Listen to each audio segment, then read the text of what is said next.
policy. As is our tradition, the KCPE examination results will be corrected by respective schools from the sub-county examination centers, education centers.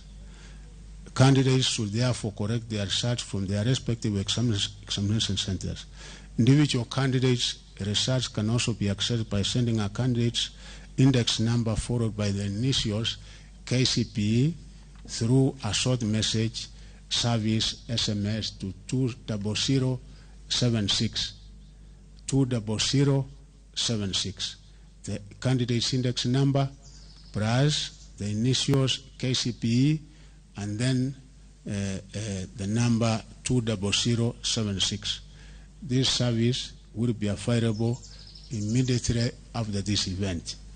Head teachers will be required to download and print the online research slips for candidates in their schools and authenticate the same before they are released to parents, guardians, and candidates.